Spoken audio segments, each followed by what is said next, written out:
សួស្តីបងប្អូនអរគ្នាជួបគ្នាជាថ្មីហើយនៅក្នុងវីដេអូនេះខ្ញុំនឹងមកដោះស្រាយនៅបញ្ហាពាក្យដែលវាមិនចេញណាបងប្អូនបាទសម្រាប់បងប្អូនដែលមានបំណងប្រឡងការរៃកុំព្យូទ័របាទគាត់មើលទៅត្រូវហើយពាក្យដែលធ្លាប់ចេញនៅក្នុងការប្រឡងការរៃកុំព្យូទ័រហ្នឹងបងប្អូនអាចចូលទៅមើលនៅក្នុង YouTube របស់ខ្ញុំបានមានលំហាត់ទី1ទី2ហ្នឹងខ្ញុំដាក់ថាធ្លាប់ចេញអញ្ចឹងពាក្យទាំងអស់ហ្នឹងគឺនៅតែចេញដដែលទេអូខេអញ្ចឹងពាក្យទាំងអស់នេះបងប្អូនវាយទៅវាយត្រូវដូចតែខ្ញុំប្រាប់ហើយប៉ុន្តែគឺវាអត់ចេញស្រៈអូនេះដូចជាពាក្យ green នេះអីអត់ចេញស្រៈអូចេញតែស្រៈអីអញ្ចឹងយើងមកមើលក្តារចុចសិនណាបងប្អូននេះក្តារចុចយើងបាទបងប្អូនត្រូវពេលដល់វាយពាក្យទាំងអស់ហ្នឹងយើងត្រូវប្រើលេខបាទលេខ1ហើយនឹងនេះសញ្ញាដង្កូវទឹកនេះ ZWJ នេះយើងចុច all key បាទ alt key របស់យើងហ្នឹង ALGR នេះបាទ alt key ជាមួយនឹងដង្កូវទឹកហ្នឹងសម្រាប់ zero with joiner ដែលយើងចង់ចេញស្រៈអូខាងក្រោមណាអានេះ zero with non joiner បាទអញ្ចឹងគឺយើងប្រើ key តែប៉ុណ្្នឹងទេណាសម្រាប់ចេញស្រៈអូចេញដៃចេញជើងវាហ្នឹងគេតឥឡូវយើង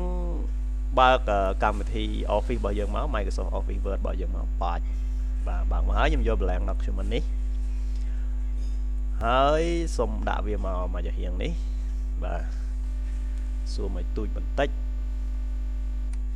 ហើយសូមបើកពាក្យមួយមកបើកពាក្យរបស់យើងនេះមកដាក់ពាក្យមកជារៀងខាងនេះដែរទុកងាយស្រួលមើលណាបាទទាញឲ្យទូចតិចមកឥឡូវខ្ញុំវាយពាក្យថា green នេះបាទអញ្ចឹងយើងប្រើ zero with joiner ខ្ញុំដូរមក font ខ្មែរកែបមក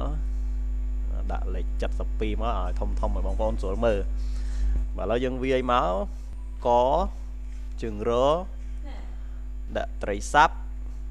all key alt key យ៉ាងហ្នឹងសញ្ញាដង្កូវទឹកហើយបូកនឹងស្រៈអីបាទអក្សរ no បាទនេះ zero with joiner ហើយខ្ញុំវាយមួយទៀតគឺ zero with non joiner កជើងរត្រីសាប់ដាក់ស្រៈអីនឹង no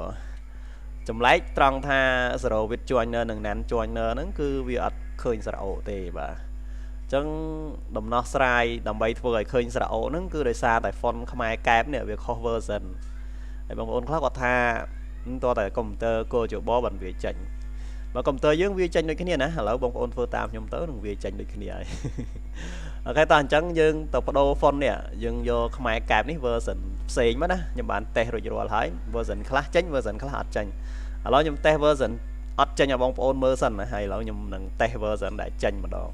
ឥឡូវខ្ញុំសូមបិទពាក្យទាំងអស់នេះបាទ minimize វាសិនមកអញ្ចឹងនេះគឺ font ខ្មែរកែបរបស់ខ្ញុំបានរៀបចំ font ដែលចេញនិង font ដែលអត់ចេញបាទ font ប្រមាណនេះគឺអត់ចេញបាទមានតែមួយនេះទេចេញបាទខ្ញុំដាក់ OK នេះណាអូខេអញ្ចឹងវិធីទី1គឺយើងដំឡើងវាបាទដំឡើងវា replace ចូលទៅក្នុង font ចាស់បងប្អូនចុចវា2ដងមកបាទចុច2ដងឲ្យញាប់មកចុច mouse ឆ្វេងនឹង2ដងមកវាដំឡើងប៉ាច់នេះអញ្ចឹងយើង install ទៅបាទពេលយើងចុច install ប៉ាច់វាសួរថាខ្មែរកែប font ហ្នឹង install រួចហើយវាឈ្មោះដូចគ្នាណាហើយយើងចង់ replace វាអត់ជំនួសវាអត់បើយើងជំនួសយើងចុច yes មកណាវាចូលហើយនេះវិធីទី1សម្រាប់ការជួសជុល font ខ្មែរកែបដែលអត់ចេញដៃជើងវិធីមួយទៀតបងប្អូនអាចវិធីទី2នេះអាចរៀងយូរជាងវិធីទី1តិចវិធីទី1យើងគ្រាន់តែចុចដំឡើងហើយ replace យក yes មកគឺបានហើយវិធីទី2គឺបងប្អូន